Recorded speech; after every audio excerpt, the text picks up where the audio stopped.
Corporate విద్యా సంస్థలతో పాటు కొన్ని ప్రైవేట్ కళాశాలల యాజమాన్యాలకు ధనార్జనే ప్రధాన అజెండాగా మారింది. కాసుల కోసం వారు విద్యార్థుల ఆరోగ్యాన్ని, విశ్రాంతి సమయాన్ని కూడా వాడుకుంటున్నారు. వైఎస్ఆర్ కడప జిల్లా బద్వేలు పట్టణంలోని మైదుకూరు రోడ్లో గల గౌతమ్ కళాశాల యాజమాన్యం ఆదివారం కూడా సెలవు ఇవ్వలేదు. బలవంతంగా విద్యార్థులను రప్పించి పరీక్ష నిర్వహించారు. విషయం తెలుసుకున్న ఏఎస్ఎఫ్ విద్యార్థి సంఘం నాయకులు కళాశాలకు వెళ్లి యాజమాన్యాన్ని నిలదీశారు. పరీక్షను అడ్డుకున్నారు. దీంతో సిబ్బంది కాలేజీ నుంచి మెల్లగా జారుకున్నారు. కాగా ఆదివారం కూడా విద్యార్థులకు విశ్రాంతి ఇవ్వకుండా తరగతులు నిర్వహించడం పట్ల విద్యార్థుల తల్లిదండ్రులు ఆందోళన వ్యక్తం చేస్తున్నారు. విద్యాశాఖ అధికారులు వెంటనే స్పందించి సెలవు రోజుల్లో తరగతులు నిర్వహిస్తున్న పాఠశాలలు, కళాశాలలపై చర్యలు తీసుకోవాలని ఏఎస్ఎఫ్ విద్యార్థి సంఘం నాయకులు డిమాండ్ చేస్తున్నారు.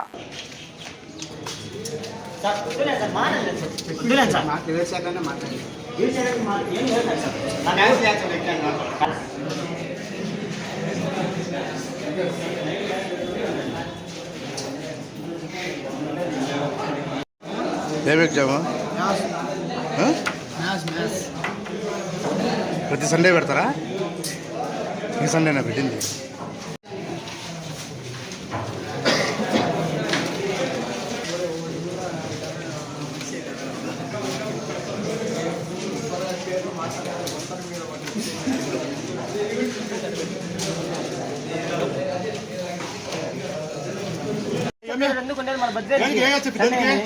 దేనికని కదా ఏం పలానా చేశారని చెప్పు, పలానా చేశారని చెప్పు.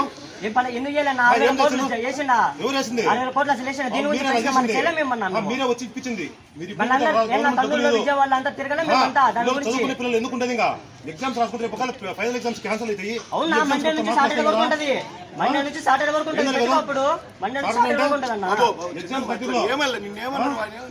మీ ఇష్టం వచ్చి చెప్పండి అన్న. మా ఇష్టం లేకపోతే అన్ని నిమిషాలు ఎగ్జామ్ అయిపోతే స్పెషల్ ఏమన్నా అన్ని కాలేజ్ అన్ని పెట్టుకోమని చెప్పు. నువ్వు